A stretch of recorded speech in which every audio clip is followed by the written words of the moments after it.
Olá, bom dia. Bom dia para quem chegar, para quem está chegando. Meu nome é Marília, sou voluntária da Calanto e hoje vou mediar o bate-papo adotivo sobre adoção e sexualidade. Então, sejam todos bem-vindos, bem-vindas e bem-vindes, né? O bate-papo de hoje. Antes da gente começar, antes de chamar os nossos convidados do dia, do mês, no penúltimo encontro, queria dar uns avisos para quem está chegando agora na Calanto e para quem já conhece aqui a gente, para relembrar, né? Bom dia, Regiane, seja bem-vinda. Quem é pretendente, quem está em processo de habilitação, lembrar de deixar seu nome na lista de frequência que a gente coloca aqui nos comentários, o linkzinho do Google. Basta você acessar, colocar seu nome e enviar, tá bom? Todo mês nós temos uma campanha de arrecadação de doação para as instituições de acolhimento, que se chama Bate-Papo Solidário. E esse mês nós estamos fazendo a intermediação dessas doações para a instituição Nossa Casa. Por conta da pandemia do coronavírus, a gente não faz mais as doações presencialmente, então a gente divulga a conta das instituições para que as doações sejam feitas financeiramente, né? Então, acabamos de colocar aqui os dados da nossa casa, a instituição, para que você faça sua doação. A nossa casa é uma instituição de acolhimento que se localiza ali no bairro Tancredo Neves, tem 23 anos já de existência e atualmente ela está acolhendo 17 adolescentes e crianças pré-adolescentes de 12 a 18 anos. Tem o contato da nossa casa aqui, se você quiser falar com eles e saber mais informações e conhecer um pouco mais, tá bom? Se você puder doar, doe. Se você não puder doar, compartilha essa campanha, tá? Tem mais informações nas nossas redes sociais, no Instagram, no Facebook, certo? E é isso. Lembrando, gente, que a participação de vocês é essencial para o bate-papo, porque como o nome já está dizendo, é um bate-papo, isso aqui é uma conversa. Então, deixe aqui nos comentários as perguntas de vocês, opinião, sugestões e tudo que é, e a gente vai falando com os convidados à medida que passar aqui o tema, tá? Hoje o assunto é bem importante. Vamos falar sobre adoção e sexualidade. Se você gostar desse vídeo e acha que ele vai ser importante e vai para outras pessoas, então também compartilha, curte, que aí ele alcança mais gente e a gente faz com que o tema da adoção se difunda cada vez mais, tá? Então, hoje, como eu falei já várias vezes anteriormente, a gente vai falar sobre adoção e sexualidade e nós vamos contar com a presença de 2 convidados. Um deles é o Irã Mello, eu vou ter que ler o currículo dele aqui.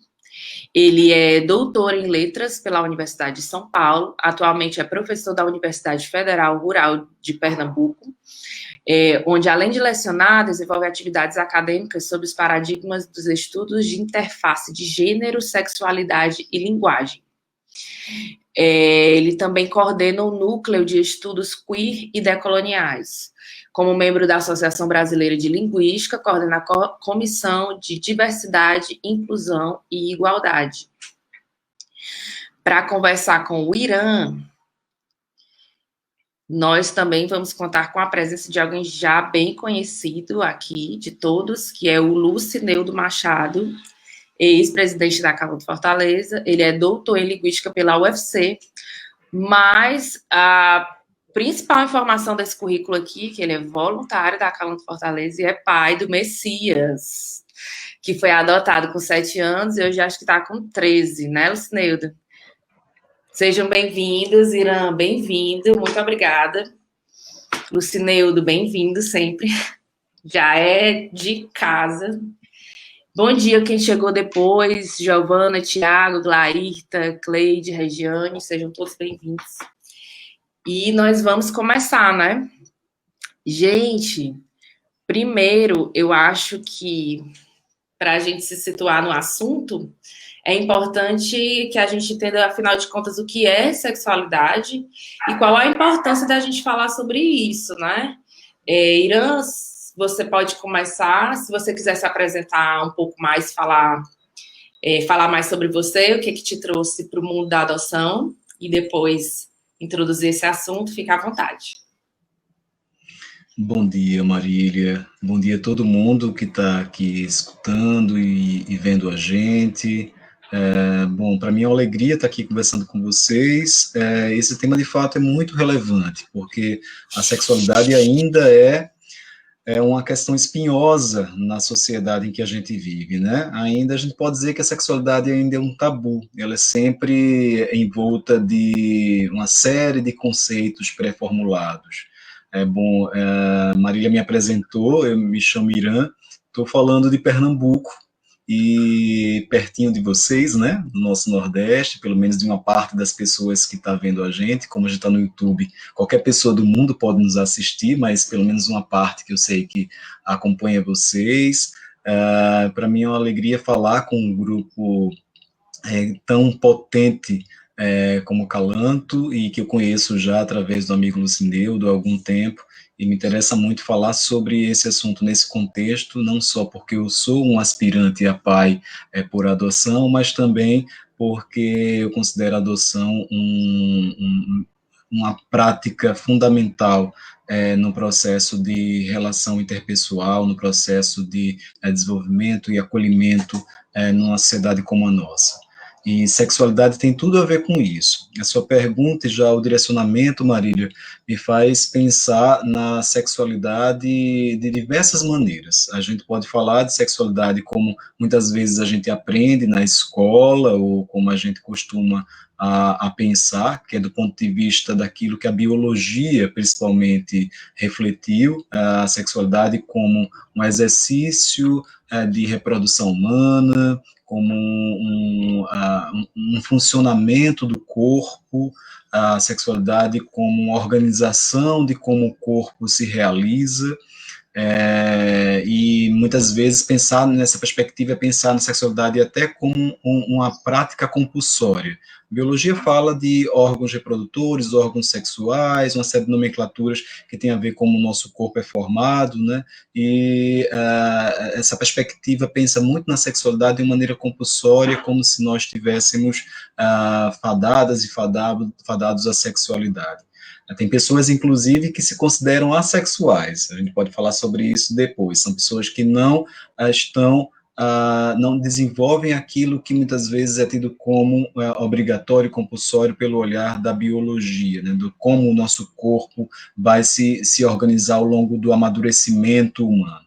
Essa é uma perspectiva. Existe uma outra perspectiva que é muito pouco falada, né, que é mais escondidinha e poucas pessoas conhecem, que é da psicologia e psicanálise, mas principalmente psicanálise, que pensa a sexualidade como para além daquele processo de reprodução, né, dos gametas, dos órgãos sexuais, da formação genética e cromossômica que a gente tem no código genético que a biologia traz, pensa a sexualidade como todo movimento de pulsão de vida, que são os prazeres, os desejos, né? A palavra sexualidade ela é apresentada de maneira mais ampla. Eu não vou adentrar nessa concepção, não só por causa do meu lugar de fala. Engraçado que você, quando me apresentou como profissional de letras, talvez o pessoal tenha até pensado assim, o que é que uma pessoa do estudo da linguagem e do campo das letras está falando, né, sobre sexualidade, mas isso tem a ver com um terceiro conceito que eu vou trazer de sexualidade, que é aquele que talvez interesse o primeiro também da biologia, né, mas o terceiro interesse a muitas pessoas e é um conceito mais aberto, e aí talvez eu me sinta mais confortável sendo de letras e não da biologia ou da psicologia para falar, que é da ideia de sexualidade como um conjunto de valores que nós temos numa sociedade como a nossa, sobre como as pessoas vão se relacionar ao longo da sua vida. como elas vão se comportar e se relacionar, né? E seria uma espécie de dispositivo de poder. Como a gente pode viver numa cultura como essa que a gente está? A gente está falando de cidades, de maneira geral, urbanas, ocidentais, de cidades relativamente ligadas né, a um universo mais urbanizado e, consequentemente, capitalista. Numa cultura assim, pensar em sexualidade, muitas vezes, é pensar em condutas sobre as pessoas que, em geral, dizem respeito a uma conduta heterossexual, né? O mundo para essas sociedades é dividido entre homens e mulheres, e os homens e mulheres vão se relacionar para construir famílias, e aí tem um atravessamento também de alguns discursos, que são os discursos religiosos, principalmente o discurso judaico-cristão, da ciência também, né? Tem algumas influências, mas essa ideia de sexualidade que a gente carrega em culturas como a nossa tem a ver principalmente com esse modelo, né, de formação de uma família que é construída por um homem e uma mulher, numa relação, né, que se dá pela reprodução humana, ou seja, pela prática do sexo e a constituição dos filhos de maneira biológica, numa estabilidade de uma relação monogâmica, no desenvolvimento de uma sexualidade que é fechada em termos de práticas. Todos esses valores que a gente tem é o que a gente confunde ao longo da história com sexualidade. Então, dificilmente as pessoas vão pensar em sexualidade quando você falar sem ser sendo fora desse padrão, né? Sem ser nesse padrão. E assim, essa perspectiva de pensar a sexualidade, então, como um conjunto de valores que a gente tem sobre as nossas relações, impacta a maneira como a gente lida com as pessoas e lida com a nossa família, né? Lida com o desenvolvimento de um filho, de uma filha, de uma criança, de um adolescente, lida com os nossos pais, com os nossos parceiros e nossas parceiras, porque a gente parte do pressuposto que a vida vai ser construída assim.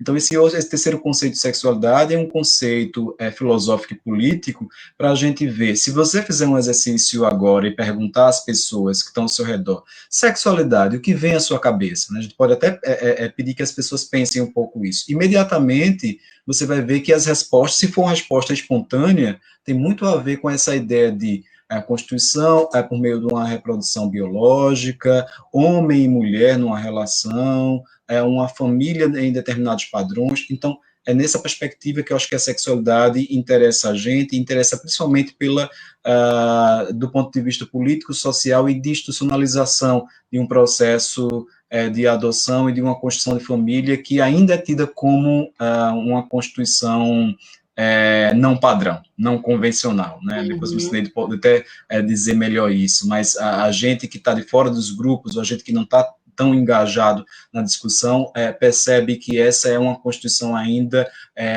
alijada daquilo que é considerado como uma constituição familiar normal, né? E acho que esse conceito interessa para a gente partir dele e discutir. Entendi. Eu fiz essa pergunta porque eu acho que talvez tenha passado pela cabeça das pessoas, nossa, mas o que é que isso tem a ver com a adoção? Né? Ou talvez pensar que a sexualidade muita gente associa necessariamente ao sexo, e não é isso, é bem mais complexo, né? E aí, Lucineudo, se você quiser complementar a fala do Irã sobre isso, a importância da gente falar sobre esse assunto aqui nesse espaço, né, de adoção e atitude adotiva. Então, fica à vontade, perfeito, por favor. Bom dia, Marília. Bom dia, Irã. Bom dia a todo mundo que nos acompanha ao vivo pelo Facebook da Acalanto. Eu sou o Lucineudo, voluntário do setor pedagógico da Acalanto, pai do Messias e agora pretendente à adoção, de volta à fila, esperando a minha segunda filha, né? Esse tema, adoção e sexualidade, era um tema que a gente sentiu a necessidade de discutir já faz um tempo. e a gente vinha esperando o momento ideal e a pessoa adequada para tratar do tema. Por quê? Uma coisa que a gente discutia previamente é que as questões de sexualidade, quando se fala em adoção, talvez seja a última pauta que a família leva em consideração quando essa criança chega. Porque são tantas as demandas, a administração emocional da criança que quer voltar para o abrigo, a administração financeira dos pais, que num dia não tinham filhos e no outro tinha, a administração de questões como preconceito, expectativas da família, mudança no orçamento da família, questões judiciais envolvidas, expedição de uma nova certidão de nascimento, e às vezes a questão da sexualidade é uma das últimas que entra quando entra. Daí a importância de agora a gente entender que essas crianças que chegam na nossa casa, chegam, obviamente, com uma história de sexualidade, porque, como o Irã bem nos destacou nessa terceira visão de sexualidade, a gente acredita que a sexualidade é um atravessamento que constitui a identidade do sujeito. Portanto, os nossos filhos por adoção também trazem questões relacionadas à sexualidade como qualquer outro sujeito, e que merecem ser discutidas e debatidas e atentadas. Na experiência de 6 a 7 anos na Acalanto, nós já atendemos, Marília sabe bem disso, porque também acompanha como voluntária da comunicação, a gente já atendeu famílias que passaram por dificuldades no que se refere à questão da inserção da criança, no que se refere à orientação sexual. Também na condição de voluntário, nós já tivemos acesso a experiências tristes de crianças cujas identidades de gênero, cujas identidades são negligenciadas nas instituições de acolhimento, na maioria das vezes por falta de informação. Por isso, então, essa pauta é tão importante, Marília. Pronto, excelente. E aproveitando, eu tenho 2 ganchos na tua fala que eu queria pegar, mas o primeiro é a diferença entre gênero e sexualidade, porque você falou da questão do gênero das crianças e adolescentes dentro da instituição, mas aí qual é a diferença entre esses 2 termos? É importante a gente saber para a gente continuar a discussão. E a próxima dúvida, o próximo gancho eu falo logo após a explicação. Essa eu vou dar a palavra ao Irã, que sem dúvida nenhuma Isso. É a pessoa aqui mais adequada para discutir esse tema, Irã. Exatamente. A gente tem esse hábito de associar o gênero à sexualidade, todo mundo tem, justamente porque a gente pensa a sexualidade como uma prática que diz respeito à nossa atração para com o gênero, né? O que é que a gente entende por gênero? Geralmente as pessoas pensam que gênero é uma forma de ser na vida, né, uma constituição de identidade que tem a ver com o modo como a gente veio ao mundo fisicamente, né? Então, se a gente tem uma constituição de um corpo, que a biologia chama de um corpo de herança cromossômica XX, que é o corpo que é dotado por útero, ovário, vagina, esse corpo é o corpo do sexo feminino, né? E, portanto, é o corpo que vai ser da mulher. Essa é uma série de pesquisas já mostraram que essa é uma forma de nomear as pessoas que foi se dando ao longo da história, mas que não é exatamente um único modo da gente ver a maneira como as pessoas querem ser tratadas, serem reconhecidas. Tanto que hoje a gente identifica uma série de pessoas que têm uma fisiologia, uma biologia de um corpo assim, mas que não se identificam com a nomeação do sexo feminino, ou do ser feminino, ou do ser mulher, né? Gênero é esse modo de identificação das pessoas desde que elas nascem, ao longo da sua vida, que pode se manter ou se transformar. É como se fosse um batismo fundamental da vida das pessoas. As pessoas podem ser outra coisa, como pobres ou ricas, magras ou gordas, mas, acima de tudo, elas são menino, menina, rapaz, moça, homem, mulher, do sexo masculino e feminino, porque isso parece que é fundamental, tanto quando a gente vai eleger, né, nos nossos critérios, uma criança, um adolescente para adoção, a primeira coisa que pensa é menino ou menina, né?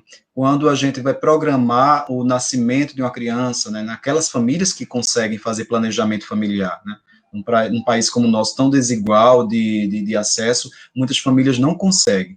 Mas as famílias que conseguem fazer um planejamento familiar de filhos biológicos, a gente pensa muito nisso, né? Numa sociedade como a nossa, a gente diz assim, eita, a gente quer menino ou menina, né? Então, o gênero é uma instituição fundamental da vida das pessoas. A gente designa as pessoas muito assim. E aí a gente sempre associa a sexualidade a essa relação com o gênero, né? Tem uma relação no sentido de quando a gente pensa em sexualidade como desejo, a gente se atrai por performances que a pessoa desenvolve em relação ao gênero. Mas não tem uma relação de correspondência direta. A gente, como muitas vezes a gente pensa, que tem a ver também com aquele conceito de sexualidade que eu mencionei, que é de posição no mundo, que a gente pensa muito que, uma vez sendo esse corpo com ovário, com útero, e, portanto, sendo o corpo da mulher, etc., obrigatoriamente esse corpo vai se relacionar, do ponto de vista sexual, desenvolver, tender a sua sexualidade, as suas práticas sexuais, o erotismo, o conhecimento sobre determinados desejos, para um corpo também designado do ponto de vista de gênero X, né? Então, um corpo que é o corpo considerado oposto a esse. O corpo do homem, o corpo da próstata, do pênis, esse outro corpo que é do sexo masculino, o corpo XY, como a biologia chama. Essa relação é uma relação de suposta oposição, ela não se dá em todas as pessoas, em todas as práticas, em todos os desejos. Ela é uma convenção dentro de algumas culturas. Então, não tem uma relação direta entre gênero e sexualidade, tem uma relação tangencial, e também não tem uma relação direta entre gênero, sexualidade e prática sexual. Por isso que são coisas diferentes, né? Uhum. Mas aquele conceito de sexualidade que eu estava falando, ele muitas vezes organiza essa ideia. Então, ele traz para a gente essa ideia de que tem, né? Mas não tem. Por isso que a gente cada vez mais vê as pessoas reivindicando suas existências, suas práticas fora desses lugares, né? E está tudo bem, porque elas vivem da maneira como elas se sentem confortáveis dentro de outras possibilidades, né? E assim, de respeitar isso, entender isso, é um aprendizado para a gente. Cabe a todos nós apenas respeitar e pronto, né? E aí, Irã e Lucineudo, acho que agora para o Lucineudo essa pergunta. A gente recebe pelas redes sociais da Acalanto... só um minuto. Antes de fazer a próxima pergunta, gente, bom dia para quem chegou depois. Muita gente aqui dando bom dia. E lembrar que vocês podem deixar as perguntas de vocês aí nos comentários do Facebook, tá bom? Natália, Regiane, Ana Cristina, Érica, Adele, Ruth, Pávila, Tiago, Giovana. Tá bom, gente? Sejam bem-vindos. Bom dia. E, voltando ao que eu estava dizendo, uma dúvida que a gente recebe pelo Instagram, especialmente. Assim, depois de... O que é que eu faço para adotar? Qual o primeiro passo para adotar? É essa dúvida. Tenho um relacionamento homoafetivo, ou sou homossexual, sou gay, sou lésbica, quero adotar, pode? Tem algum problema? Uhum. Aí a gente fica... Pode, aí explica quais são os critérios lá para adoção, e esse definitivamente não é um. E aí eu queria que você falasse, você pode ser o Lucineudo ou o Irã, mas eu vou começar pelo Lucineudo, que o Irã também é pretendente, tá, gente? A adoção. Temos 2 pretendentes hoje. E como é? Pode, né? Que preconceito é esse que parte das próprias pessoas, ou existe o preconceito fora? E de onde é que vem essa dúvida? Já que a gente está errando na informação aqui. A Marília bem sabe, como jornalista e como voluntária do setor de comunicação, que uma das maiores contribuições que a Acalanto Fortaleza tem dado ao longo da sua existência é no que se refere ao repertório de informações de qualidade que a gente procura repassar através dos nossos canais e das nossas atividades. E ao longo desses anos, a Acalanto é muito jovem, tem 6 anos, uma das coisas que a gente aprendeu é que ainda precisa muito discutir a adoção no nosso estado. Ainda falta muita informação e falta muita informação de qualidade. Essa pergunta é uma dessas evidências. Qualquer pessoa pode adotar. Casado, solteiro. Casal homoafetivo, casal heteroafetivo. As questões de sexualidade, gênero, não são critério de adoção. E uma outra pergunta que vem na sequência, quando a gente explica essa primeira, mas vai para um lugar desprestigiado na fila, desprivilegiado? É verdade que eu, como casal homoafetivo, não vou ser privilegiado como um casal heteroafetivo? Ou ainda, eu que quero adotar sozinho, efetivamente, vou para um lugar? Não. A gente diz que o Sistema Nacional de Adoção não é preconceituoso no funcionamento do seu software. Você é um adotante e você vai compor a fila como adotante, em busca de um adotando, que é a outra face dessa fila.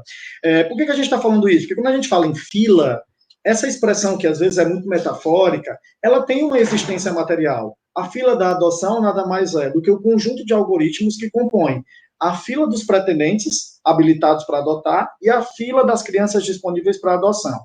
E aí vale lembrar, reforçar sempre, já que a gente está falando de informação de qualidade. Nem toda criança que está numa instituição de acolhimento está disponível para adoção.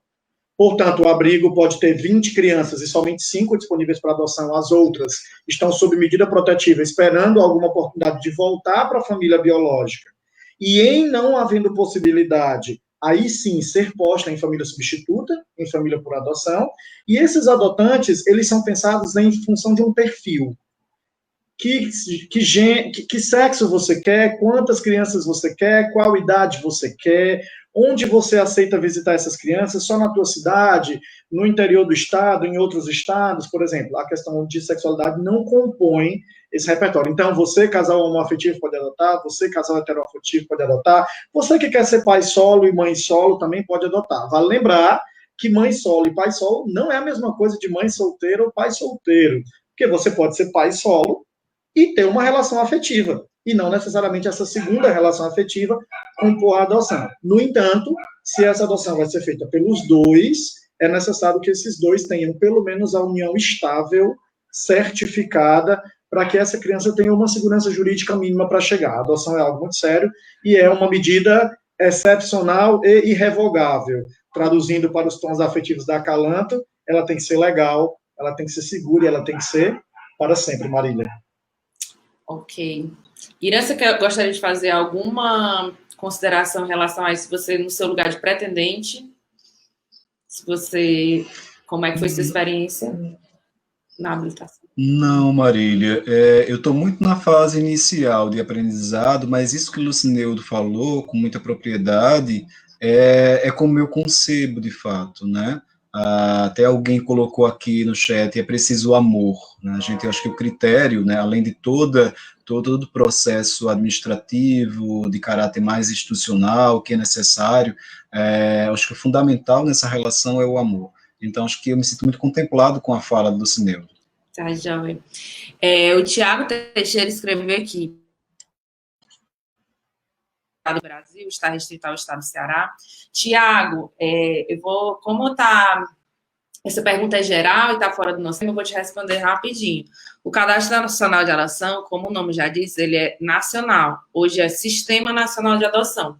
Você encontra o passo a passo. Quando você fizer a sua habilitação, você vai ser habilitado aqui no Ceará. Mas aí, por região, ele vai ampliando. Se você vai procurar seu filho em Fortaleza ou no local onde você mora, se não tiver, Ceará e depois Brasil. Mas ele é nacional.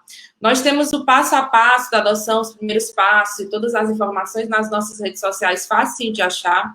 No Instagram, você encontra, aqui no Facebook e também no nosso site. Tem o passo a passo completo lá, explicando tudo direitinho como é que funciona, tá bom? Qualquer dúvida, manda um direct pra gente depois, ou então entra lá no site, no Instagram, que as informações estão lá, tá, gente? Agora, eu acho que eu queria entrar nas casas e instituições. Então, eu queria saber, quando a criança, nossos filhos, chegam pra gente em casa, Primeiro em casa, né? Vamos aqui para quem já adotou, Lucineu está com um adolescente. Como é que a gente lidar com a questão da sexualidade quando ela vem... Porque, assim, a sexualidade está lá, independentemente da idade, mas tem uma hora que ela, de fato, surge, né? Que é na adolescência. Como é que está sendo essa experiência para você, Lucineudo? Compartilha aí para o pessoal que está com adolescente em casa, ou que está já em casa. Ficando louco, pensando que vai enlouquecer, o que eu faço? Esse menino já está falando em namorar, né? Primeira coisa para dizer, Marília, taxativa, é uma frase de efeito que tem que ficar aí. As crianças por adoção vão e têm sexualidade com as crianças que não são por adoção. Portanto, não é porque ela é adotada que ela vai ter demandas absolutamente diferentes da sua ou não ter. Né? Primeira coisa, é um ser humano que, obviamente, por ter sido institucionalizado, precisa ter, além dos cuidados e, enfim, afetos relacionados a uma criança que não veio por adoção, tem aí uma dimensão específica que deve ser feita. Vou responder a pergunta da Marília de modo muito breve, em cima de duas dimensões. A primeira, a dimensão da família que recebe a criança, e a família da instituição, e a instituição de acolhimento, e vou ilustrar com o Messias, né? A ideia é que a gente faça respostas para a gente contemplar o máximo de perguntas possível. Então, assim, primeiro, com relação a essas famílias que recebem, né? É importante que a família pare e pense e respire, sobretudo logo após do período de adaptação da criança, os 3, 4 primeiros meses. A nossa experiência aqui na Calanto mostra que, em geral, de 3 a 4, 5 meses, a criança se estabiliza emocionalmente e se entende como compondo aquela família. Na maioria dos casos acontece assim. Em raríssimos casos, a adaptação se dá de modo mais veloz, é o caso da Raíssa, da Libica, por exemplo, e há uns casos em que, de fato, essa adaptação demora um pouco mais. Mas a expectativa e a experiência mostra isso. Então, assim, passou esse primeiro momento, é importante que a família paute isso. Mas antes da discussão em família, é importante que essa família que está recebendo a criança busque informações prévias na instituição de acolhimento e na equipe multidisciplinar do fórum. Busque os relatórios dessa criança. Tem registro de fatos relacionados à sexualidade? A depender de como seja a estrutura da instituição de acolhimento, você vai ter mais e melhores informações sobre seu filho do que outras. Quando a equipe multidisciplinar do abrigo é completa, tem assistente social, psicólogo, pedagogo, o relatório é mais robusto e, portanto, melhor. Vale também para a equipe do fórum. Então, assim, o que se tem de registro dessa criança no que se refere a ocorrências sobre? Além dos registros do relatório, conversar com essa equipe multidisciplinar. Por exemplo, eu descobri que o Messias muito cedo desenvolveu, muito criancinha ainda, o Messias já tinha interesse por namoro, já na instituição de acolhimento. Como que eu soube isso? Eu soube isso em conversas com as cuidadoras da instituição de acolhimento e com a coordenadora. Quando ele tinha 4, 5 anos, ele já brincava de namorar. Eu brincava ontem com a Ednet no evento da Angaad, né? Que há um registro no relatório da Érica de que com 5 anos eles foram pegos namorando no abrigo.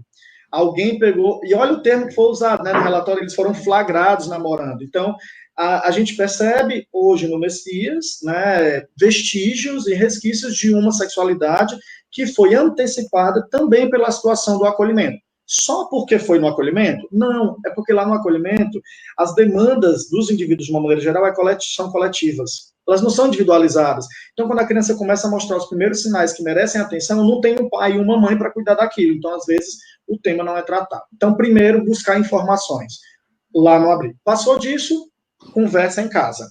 Ficar atento para essa discussão. No que se refere às instituições de acolhimento, é uma demanda muito grande nossa que as instituições também se inteirem dessa demanda e dessa pauta, né? As coisas têm melhorado significativamente, a nossa relação com as instituições mostra isso, mas nós já tivemos casos em que nós estivemos em instituições de acolhimento com crianças, com adolescentes trans, cuja identidade era negada pela instituição de acolhimento. Há casos em que rotulam, por exemplo, essas crianças como doentes mentais. Na verdade, essa criança tem uma doença mental ou um desvio de comportamento, quando, na verdade, aquela criança está reivindicando uma identidade de gênero, uma identidade que diz respeito à sua constituição como sujeito, a partir dessa terceira concepção. Então, assim, é importante estar atento a essas informações, mas na condição de sociedade civil é importante também oferecer as mãos para essas instituições. Então, quem está nos assistindo aqui é psicólogo, é assistente social, é estudioso da área de linguagem, entende sexualidade, apadrinhe as instituições de acolhimento para a prestação de serviço. Procure o fórum da sua cidade e vá ministrar uma roda de conversa para as cuidadoras, para as instituições de acolhimento. É uma maneira muito simples de ajudar essas questões de instituições. Aí aqui o que é que eu estou fazendo? Eu estou jogando verde já com uma ideia para o NUQUIR de 2021, lá em Recife. Quem sabe se nós não vamos ter uma atividade de extensão de roda de conversa para a formação de educação sexual nas instituições de acolhimento, Marília. Será? Marília, eu podia complementar dizendo alguns pontos que Lucineudo foi falando, eu fui anotando aqui algumas coisas que me ocorreram. Lucineudo falou na velocidade da luz, né? Lucineudo, respira mais devagar, pelo amor de Deus, porque eu fico aqui, ó, tentando acompanhar. E ele vai falando, e ele vai iluminando algumas ideias, né, para a gente falar, porque talvez seja, o que eu vou mencionar, talvez sejam casos de algumas pessoas. Lucineudo falou sobre transgeneridade, eu tinha comentado antes que não há uma relação direta, né, algumas crianças, elas reivindicam, como o Lucineudo disse, uma outra identidade de gênero, elas reivindicam um outro lugar no mundo do ponto de vista de gênero. A gente, quando diz que uma criança nasce é menino ou menina, não necessariamente ela vai se reconhecer assim, eu já tinha mencionado isso rapidamente. Daí, se o seu filho, a sua filha, não for uma criança conforme aquilo que designaram a ela de gênero, ou seja, que ela for uma criança transgênero, né, ela não se adapta àquela nomeação e àquela identificação, que muitas vezes tem a ver com o biológico, as pessoas olham para aquele corpo que eu disse e automaticamente rotulam ou taxam de acordo com a nossa sociedade. Essa criança acolhida, né, primeiro, ratificar o que o Lucineudo disse, que nos trata de uma criança doente, na verdade o gênero é essa maneira de a gente se comportar no mundo, e independe do que o outro vai dizer sobre nós, mas quando ela chega, quando a gente a acompanha, não necessariamente a gente vai supor, por exemplo, se for uma menina trans, que o fato dela ser uma menina trans, ou seja, pensemos aqui, uma menina trans é aquele corpo que nasceu com próstata, pênis, disseram que era um menino, e ele, ou esse corpo, né, ou ela, a menina, não se reconheceu desde muito cedinho como um menino, né? E aí é uma menina trans. Isso nada tem a ver com a sexualidade de maneira como você vai pensar que ela vai desenvolver. Então, não significa que essa menina trans ela vai se apaixonar ou vai sentir desejo por meninos.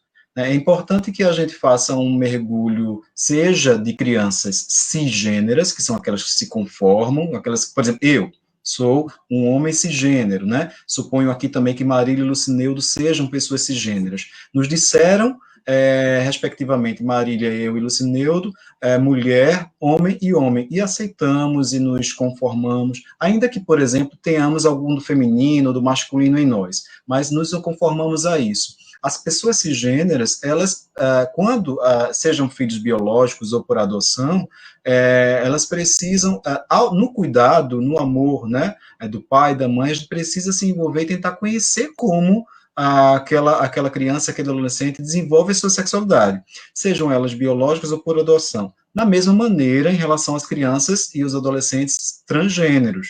Por quê? Não significa, volto a dizer, que essa criança transgênero ela vai se apaixonar, se ela é uma menina, se apaixonar ou vai desenvolver sua sexualidade em relação ao menino. Ela pode ser uma criança transgênera, menina, e desenvolver, se reconhecer como menina naquele corpo, né, que ela tem, e desenvolver seus desejos por uma outra menina. Há algum tempo, acho que 2 anos atrás, houve até uma novela que tematizou isso, não sei se vocês lembram, novela das 9, né? Sim. Transgênero, e as pessoas, foi interessante que a novela trabalhou isso, porque as pessoas começaram a perceber exatamente essa falta de correspondência. Eu não achei a novela, mas parece, um homem transgênero que se apaixonava, acho que por outro rapaz, né? Exato. Eu acho que assim, e todo mundo imaginava que ia se apaixonar por uma moça, né? Então era um homem transgênero de desenvolvimento erótico, homoerótico, né? Ou homoafetivo, né? É importante a gente...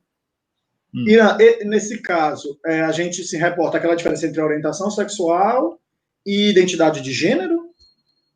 A gente vê que tem uma identidade de gênero de uma criança, como esse exemplo que eu mencionei, de uma menina, ela é uma menina transgênero, né, ou simplesmente uma menina, né, e a identidade sexual, a orientação sexual dela, se for uma menina que vai sentir prazer e vontade de namorar uma outra menina, ela é uma menina homoerótica, homoafetiva ou homossexual, né? Ela vai desenvolver a orientação sexual dela assim. Então, o olhar da gente, ele precisa ser cuidadoso. Por isso que você falou agora há pouco, Lucineudo, de cada vez mais a gente se colocar a informação, né, sob essa perspectiva da sexualidade é muito importante.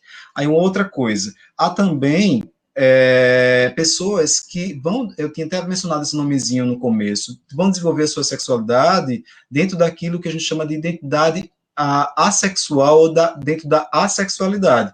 Pessoas que não vão desenvolver a sexualidade convencionalmente, né, ou práticas eróticas convencionais. São pessoas chamadas assexuais porque elas não têm vontade de transar, elas não têm vontade de se relacionar corpo a corpo eroticamente, né, o erotismo dela está no romantismo das ideias, dos sentimentos. Essas pessoas existem, mas elas muitas vezes elas se camuflam na nossa sociedade porque a nossa sociedade ela é muito ligada a uma visão heterossexual e de sexualidade, como eu tinha mencionado. Daí, essas pessoas, elas existem, mas elas não falam, elas não se apresentam, né? Elas abafam as suas condições no mundo. Olhar também para as crianças, para os adolescentes, e achar, por exemplo, que, no caso de um adolescente, que ele não está desenvolvendo sexualidade porque ele ainda não falou sobre o assunto, ao contrário de Messias, por exemplo, que o Lucineudo disse, olha, ele já falou sobre a vontade de namorar lá quando criança. É algo que não precisa nos deixar preocupados e preocupadas, né? A criança pode ter um momento certo, o adolescente pode ter um momento particular dele e dela para desenvolver, e pode desenvolver de uma forma diferente do que a gente pensa.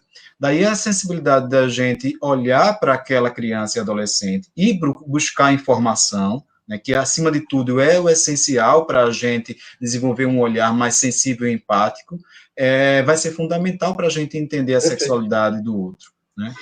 É importante ressaltar essas diferenças humanas, porque elas estão sempre, Marília, à margem, sabe? Então parece que elas não existem, mas elas estão à margem porque a gente culturalmente as coloca lá, mas elas existem e eu digo a vocês que elas são muito mais comuns do que a gente imagina. Claro. Perfeito. A gente só vê pouco, né? Porque tem pouca representatividade. E agora está mudando, que espero que mude cada vez mais. Você eu estava lembrando aqui, Marília, da primeira vez que eu percebi que o Messias estava curioso por entender o que era o corpo feminino. Agora, não faz muito tempo, 2 anos atrás, o Messias foi adotado com 7, está com 13, então mais ou menos uns 2, 3 anos, pela primeira vez a gente teve o Messias tentando ter acesso a material que mostrasse a nudez feminina. E aí foi muito curioso e muito importante a nossa preparação para como abordá-lo. Anteriormente, ele tinha ido numa festa de uma amiguinha da escola, e ele escreveu uma cartinha para a coleguinha da escola e me pediu para entregar na portaria da menina. E aí eu disse, olha, num outro momento a gente entrega, porque eu queria antes ler, né, a carta. Espero que isso não fique gravado e ele não veja, ainda bem que ele não tem redes sociais ainda, mas isso compõe a tarefa de ser pai. E aí eu fui ler uma cartinha que ele se declarava para a menina, estou falando aí por volta dos 10, 11 anos, e foi por então que eu comecei a observar essas questões. E aí eu fui, então, mostrar para ele o corpo feminino. Eu, Lucineudo, fui mostrar para ele. Eu peguei uma foto e fui mostrar para ele, explicar o que aquilo representava e o que aquilo era. Para dizer para ele que criança não namora, que criança brinca, e que, portanto, a coleguinha da escola, para quem ele escreveu a carta, a gente ia refazer a carta e mostrar o afeto dele pela coleguinha como amigo, porque ele teria a vida inteira para aquilo. E aí foi quando ele foi me contar que na instituição de acolhimento, que tinha crianças mais velhas, ele teve acesso a material pornográfico, né, em que ele via o corpo feminino lá. Então, a sexualidade, no que se refere a essa exposição ao corpo, foi apresentada ao Messias bem antes de que eu imaginava. Então, veja, o acesso à informação que ele me trouxe sobre a instituição de acolhimento, porque ele tinha um coleguinha mais velho que tinha celular e que mostrava a ele, me mostrou que ele sabia bem mais do que o que eu supunha que ele tinha. Isso foi fundamental para que eu discutisse com ele a importância do respeito ao corpo, dos limites dos corpos, de como é que a gente se constitui como sujeito corpo, e o que representava essa identidade. Além disso, obviamente, Messias não tem uma família, eu costumo dizer que Messias tem um bando, como se fosse no filme A Era do Gelo. Vocês lembram do bando da Era do Gelo, né? Que a família era um mamute, um leão. Messias não tem uma família, ele tem um bando, né? Messias, além da família do pai e da mãe biológica, Messias tem uma mãe adotiva e tem 2 pais adotivos. Então, essas questões atravessam o Messias com muita tranquilidade. Afinal de contas, ele compõe uma família, performatiza uma família, tem uma mãe e 2 pais, que vão para a reunião dos pais, uma mãe e 2 pais, e agora vai receber uma irmãzinha. E aí tudo isso é tratado do Messias sempre a partir do ponto de vista do que ele viveu na instituição de acolhimento. Então, isso é muito importante, esse diálogo com ele. Lembro muito bem quando o Messias conheceu o Paulo, meu atual companheiro e segundo pai do Messias, quando ele perguntava, quando vocês forem casar, qual de vocês 2 vai usar vestido? A heteronormatividade a que ele foi apresentado na instituição de acolhimento, e ok, a gente sabe que tem uma dimensão aí com a qual a gente vem trabalhando, né, Irã, para desconstruir, mas no primeiro momento a gente sabe que é isso que é apresentado, levava ele a imaginar que alguém ia ter que ir de noiva, de vestido. Então, e aí eu perguntei, de onde é que você tirou isso? Não, é porque quando a fulaninha casou, que era uma cuidadora da instituição de acolhimento, tinha um de vestido e um de calça. A representação que se tinha era aquela. E a gente foi trabalhar outros modelos para ele, sempre a partir da experiência dele na instituição de acolhimento, Marília. Uhum. Aí, Lucineudo, eu achei ótimo que tu colocou esse exemplo do Messias, para a gente entender, não sei se a palavra é entender, ou se é refletir sobre, ou se é questionar, como é que se dá esse contato da criança mesmo com a questão da sexualidade, no sentido de você ensinar aquela criança a se proteger, a entender a questão que você mesmo falou, dos limites dos corpos, e evitar violências sexuais e abusos que a gente sabe que existem, que as crianças que estão institucionalizadas, algumas já passaram por isso que elas foram institucionalizadas, é um dos motivos. Então, como trabalhar isso dentro da instituição e até dentro de casa mesmo, as crianças mais novas, para prevenir isso. Eu fico me questionando, será que é a gente, adulto, que tem que trabalhar a nossa cabeça para desconstruir a questão da sexualidade e falar de uma maneira mais natural com as crianças? Perfeito. Marília, é diálogo... né? Sem dúvida, é diálogo sempre, mas eu queria acrescentar, porque essa história de que é diálogo sempre pode parecer um clichê, eu quero acrescentar. É diálogo sempre, mas tem que ser diálogo especializado, tem que ser diálogo fundamentado. Então, por exemplo, ninguém discute pedofilia ou assédio sexual sem que você tenha uma abordagem minimamente especializada. E aí, o que a gente quer, que recado a gente quer dar para os pais? É assim, procure ajuda também. Procure ajuda dos médicos, procure ajuda de professores. No caso das meninas, procure ajuda com os seus ginecologistas. No caso dos meninos, com os urologistas, vá ler. Procure os grupos de apoio à adoção, procure os psicólogos. Isso é uma questão de ajuda especializada. Por exemplo, não faz muitos dias, foi ótimo a Marília ter dito isso, nós estávamos na praia, Paulo, Messias e o Messias foi à praia, foi ao mar, eu fui um pouco mais atrás, e um adulto se aproximou do Messias e perguntou se aquele local em que o Messias estava tomando banho era raso ou fundo. E eu me aproximei, e ao me aproximar percebi que o adulto se assustou e saiu. Então, Messias foi muito, muito objetivo e taxativo, porque ele era orientado, né? Quando o adulto se aproximou, ele já gritou pai. Então, Messias já tinha uma discussão em casa sobre abuso sexual, sobre pedofilia. Então, filho, se algum adulto que não for seus pais ou alguém da família, sua avó, imediatamente grite pelo adulto. Não converse, não responde, se afaste, não abra a porta para ninguém, porque o tema pedofilia era discutido, mas porque eu tenho uma leitura sobre. Então, no caso dos pais, tem uma dimensão que precisa procurar ajuda. E destacável, Marília, que a dimensão da religião tende a ser um elemento que piora muito essa discussão. Então, é também nesse momento haver uma desconstrução por parte dessa família, que eu não estou falando negligenciar suas crenças, é importante que essa família se desconstrua para entender esse sujeito na sua completude, e não pelo viés, às vezes, atravessado pela religião, que eu acho que o Irã também deve ter coisas a complementar sobre, né? A religião, a história da religião mostra que tem um conjunto de proibições, de interdições, para usar a palavra clara, que só tende a prejudicar essa discussão, seja numa família biológica, seja numa família adotiva, né, Irã? Lucineudo, a gente tem... É muito importante dizer que tanto as crianças e adolescentes que chegam às nossas famílias e que são adotados e adotados, quanto as famílias têm também os atravessamentos culturais que envolvem as religiões, né? A nossa fé, os dogmas. Se afastar, às vezes, desses atravessamentos para entender o outro é muito difícil. Então, por exemplo, minha formação é católica, e aí eu tenho um conjunto de valores que dizem respeito à minha formação e crenças, né, um sistema de crenças, de fé. Então, certamente, dentro disso, eu tenho visões morais.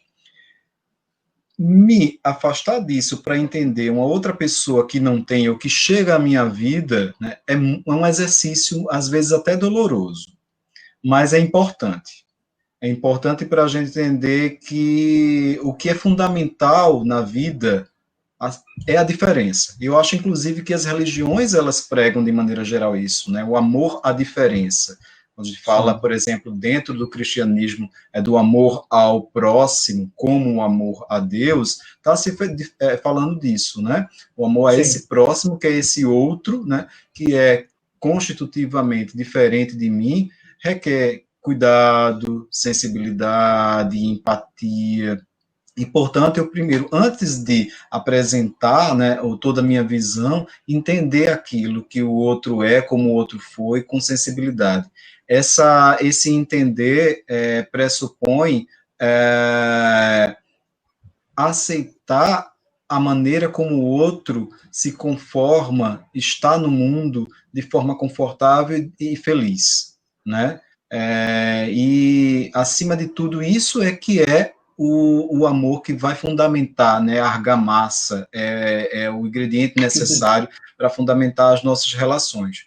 Nesse sentido, é delicado conversar sobre esses princípios que atravessam a nossa vida e que são, muitas vezes, a base da nossa fé e das nossas crenças, mas acho que eles, por sua vez, parece que até é paradoxal isso, mas eu acho que isso é um fundamento também, assim, eu só consigo valorizar e defender os meus princípios na medida em que eu respeito os princípios do outro, né? Então, eu só consigo fazer isso na medida em que eu acolho a diferença e o outro diante de mim.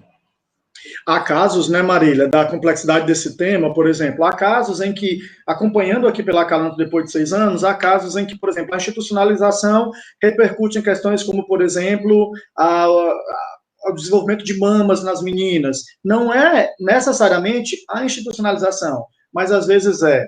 Como é que era a alimentação praticada nessa instituição de acolhimento? Era uma instituição essa criança tomava algum tipo de medicação na instituição de acolhimento? Que medicação? Vários fatores, né? E só tem um jeito de saber. Tem que estudar o caso dessa criança, procurar informação. E, acima de tudo, viu, Marília, quebrar um pouco esse tabu de que a gente tem que perder o vínculo com a instituição de acolhimento. Esse vínculo na instituição de acolhimento, ele vai se refazendo ao sabor da experiência da criança. Então, há casos em que, por exemplo, na adolescência, a gente vai buscar respostas do que aconteceu na instituição de acolhimento. Sim, pode acontecer casos que expliquem as questões sexuais, de amadurecimento, que estejam lá na instituição de acolhimento. O que essa criança comia? Como é que era o sono dessa criança? Como é que ela se relacionava? Era um abrigo misto? Era um abrigo só de meninas? Era um abrigo com viés religioso? Ou não? Porque tem muitas instituições que são religiosas, e nós já vivemos aqui a experiência na Acalanto, por exemplo, em que vinculações foram prejudicadas pelo ponto de vista da própria instituição, né? Nós já temos um caso de uma vinculação que não foi concretizada, de um casal homoafetivo com um adolescente, porque a instituição era religiosa e a equipe da instituição de acolhimento fomentava uma ojeriza da criança por aquele formato. Então, procurar informação no fórum, procurar informação na instituição de acolhimento e, Marília, acima de tudo, pedir ajuda. Não ficar sozinho e não deixar que a coisa exploda e você só deixa para procurar ajuda quando não tem mais jeito e você está em vias de devolver essa criança. Procurar a Calanto, procurar os grupos de apoio à adoção, a nossa equipe vai estar sempre à disposição para ajudar essas e outras questões, Marília. Exatamente. Sozinho é sempre mais difícil, né? E os grupos de apoio estão aí exatamente para isso. Eu queria fazer... Tem vários depoimentos aqui no nosso chat, no Facebook.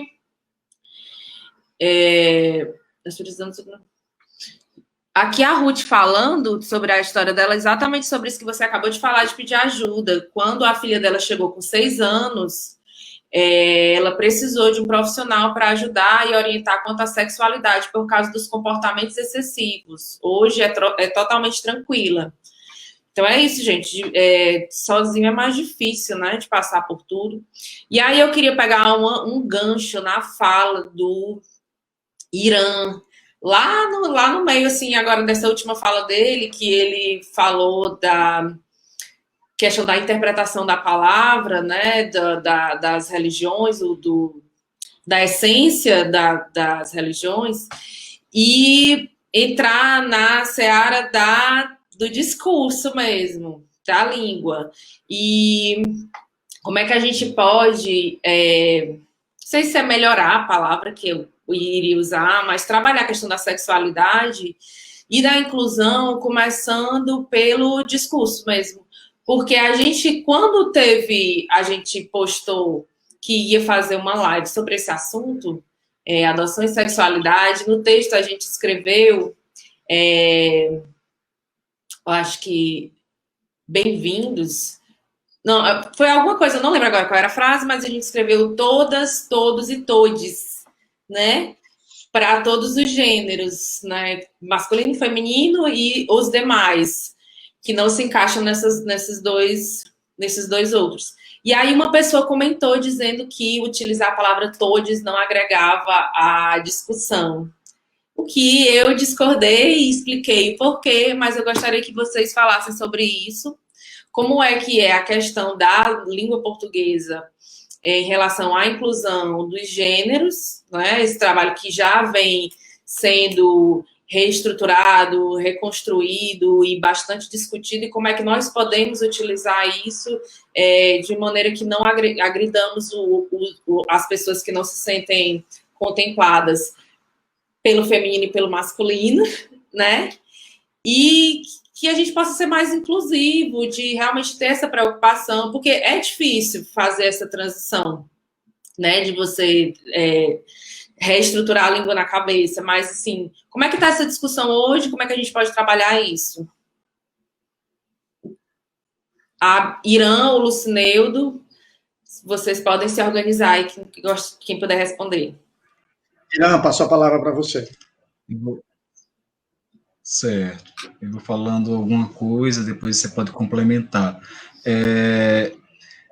Acho que é importante, independentemente de como é o sistema da nossa língua, independentemente de questões gramaticais, que as pessoas se preocupam muito com o funcionamento da nossa gramática, né? Se rompe, não rompe. A gente está sempre rompendo a gramática, mas essa é uma preocupação grande, a gramática como aquele conjunto de normas que a gente tem.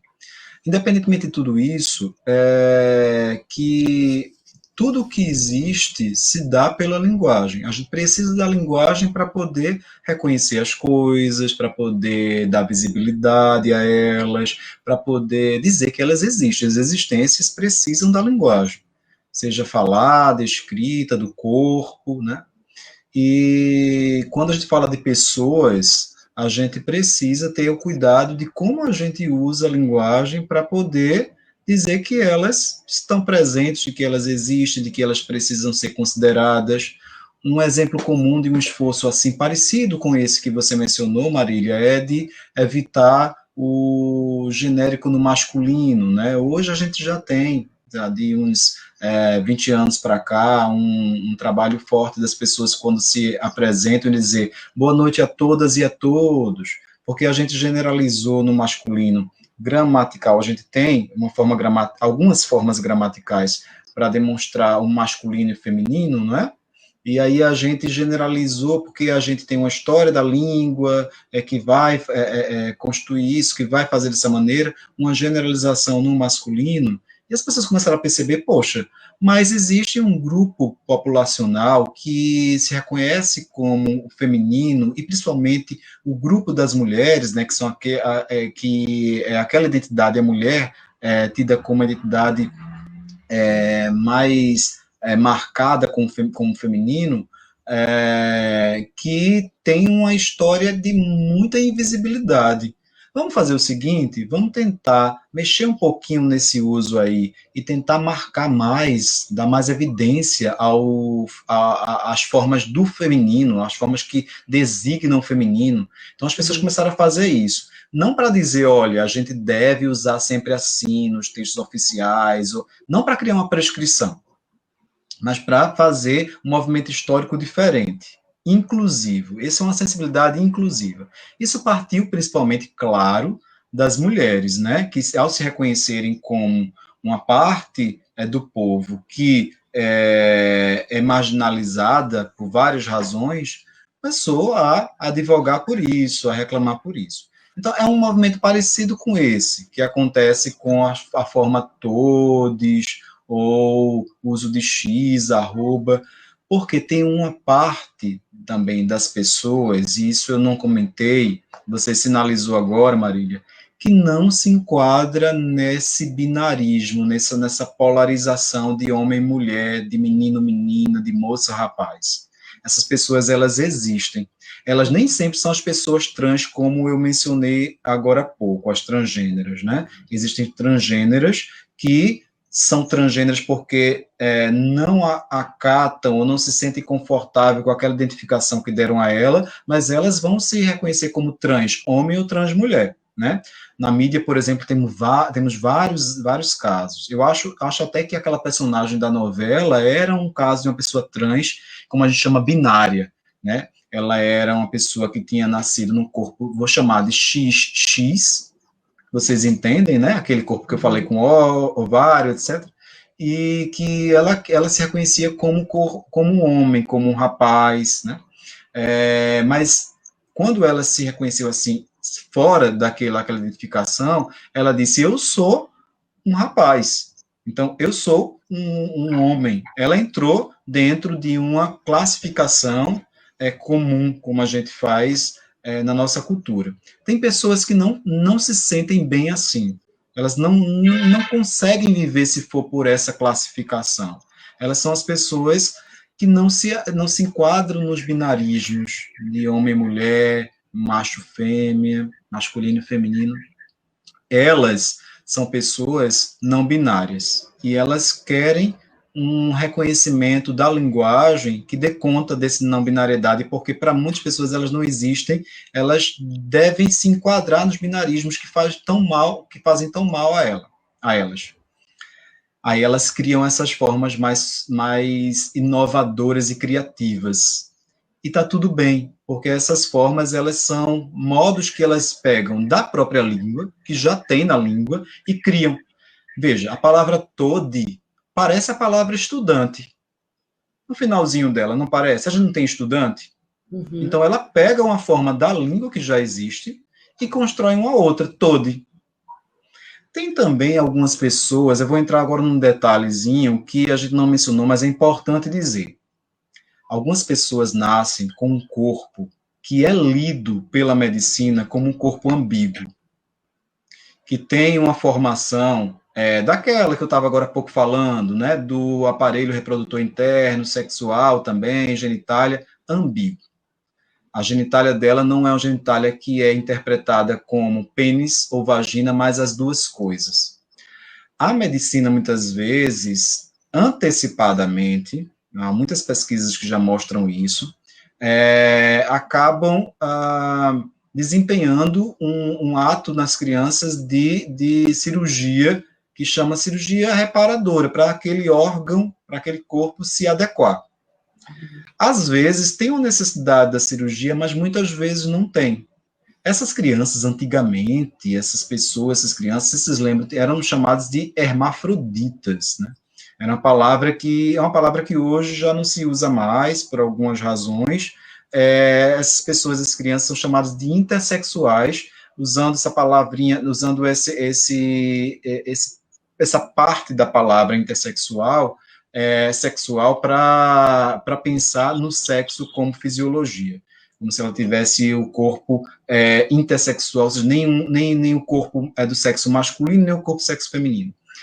Essas pessoas, quando não passam por cirurgia, já chamadas cirurgias reparadoras, elas crescem, se tornam crianças, adolescentes, adultas, e algumas delas advogam para si a identidade de pessoas intersexuais.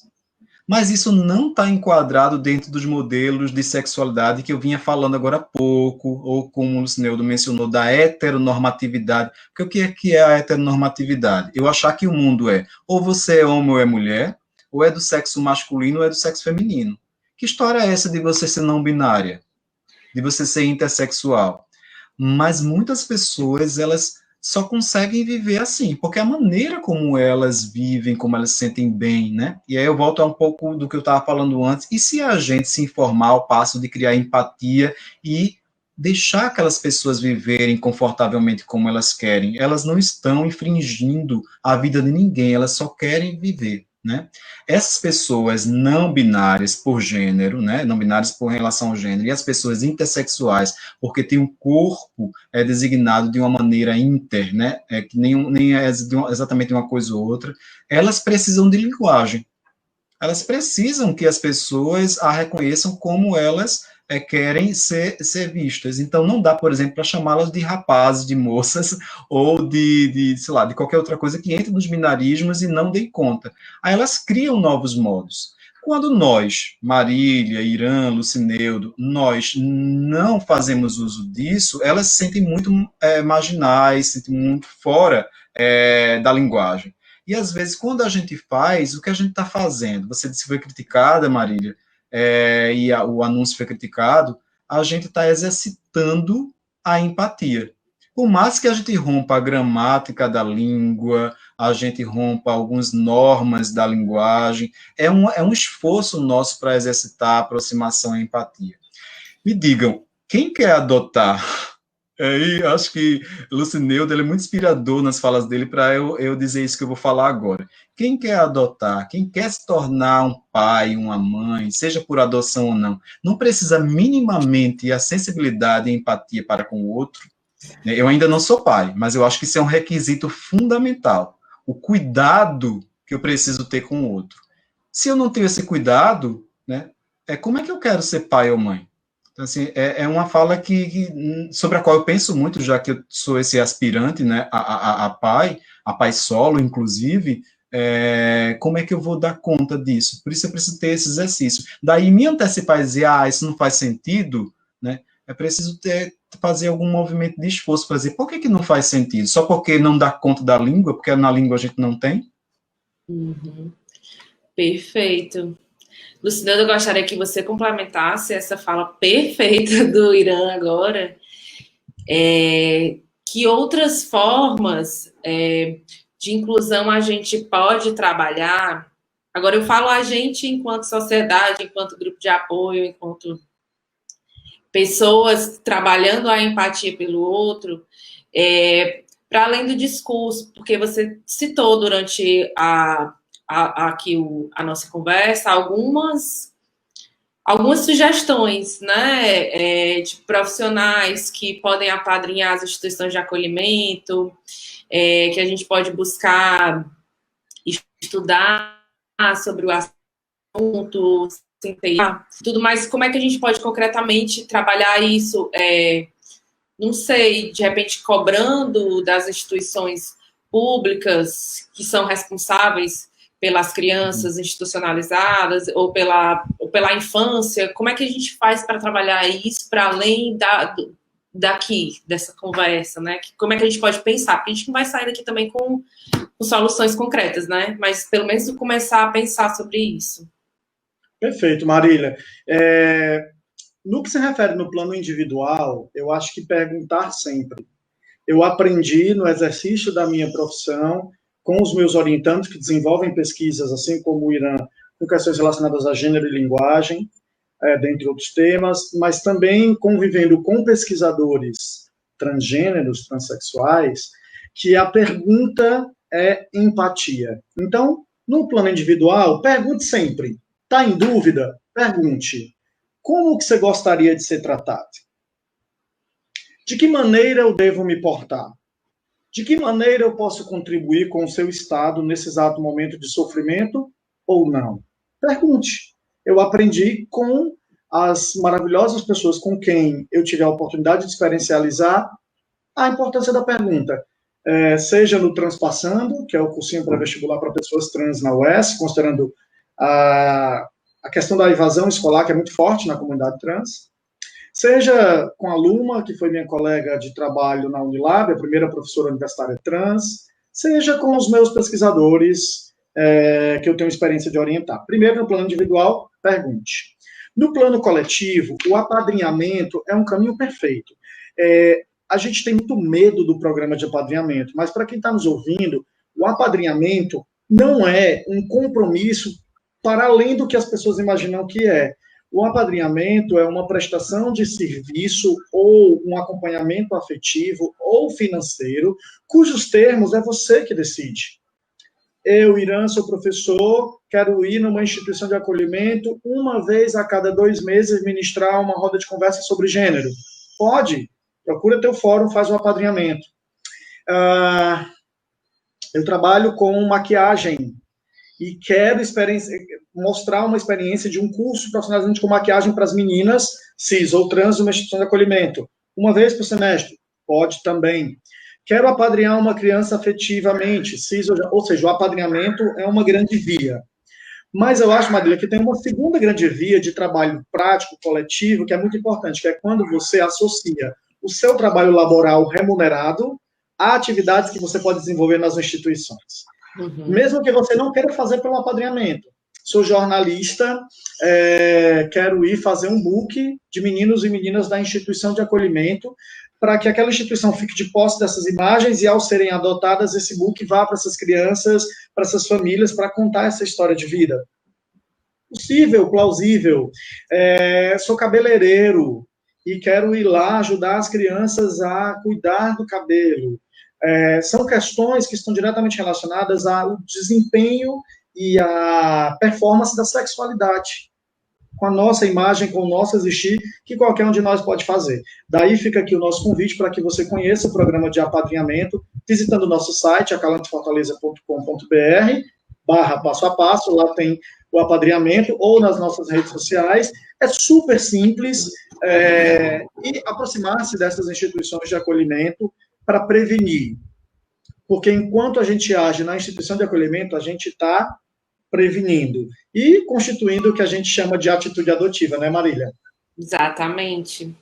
Que a atitude adotiva se traduz por empatia. Nada mais é do que ter empatia. Gente, olha, muito obrigada.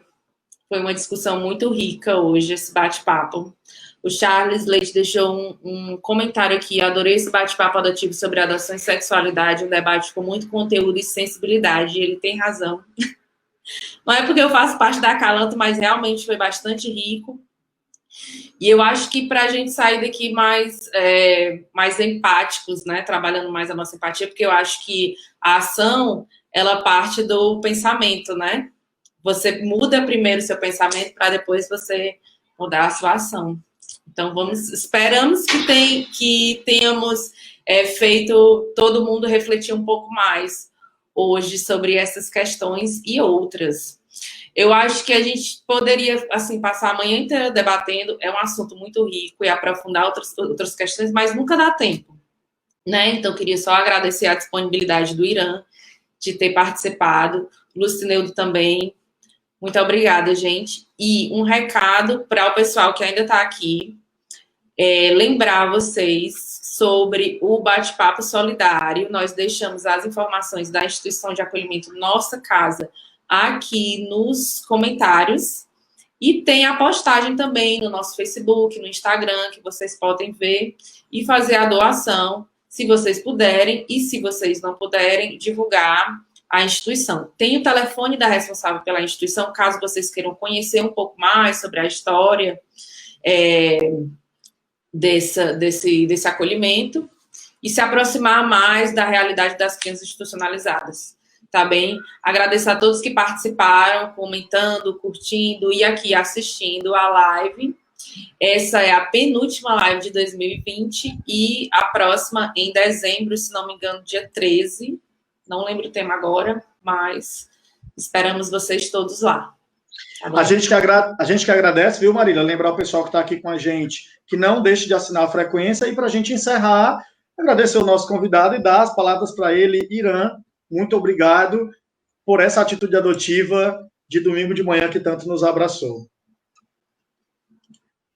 Eu que agradeço, Lucineudo. Agradeço a todo mundo que estava aqui conversando conosco, assistindo, o pessoal que vai assistir depois, a Marília, a todo mundo da Acalanto, e dizer que eu acredito no fórum público, no debate, na discussão, no jogo de ideias, e acho que é assim que a gente vai crescendo nessa arena de confluência das ideias, dos nossos posicionamentos, para a gente aprender. Foi uma manhã de aprendizado ao ouvir vocês, e sobre gênero e sexualidade, eu acho que a gente tem que ir na contramão do que muitas pessoas do nosso país pensam. A gente tem que colocar em discussão cada vez mais, apresentar isso como um dado informacional para que a gente traga pontos de vista e consiga confluir sempre em prol da vida. Sem o debate público, a gente não tem a valorização da diferença da vida. Então, a gente tem de remar contra alguns discursos que dizem que a gente tem de camuflar, não colocar em debate, apagar essa discussão. Não. Sempre que possível, trazer debate sobre gênero, sexualidade, sobre diversos marcadores da vida humana para a interface com a adoção e outras áreas da nossa sociedade. Muito obrigado. Obrigada, gente. E lembrando, a live fica salva aqui no Facebook. Quem não pôde assistir, quiser assistir depois, avisa para as pessoas aí, tá bom? Até o próximo bate-papo. Tchau, tchau.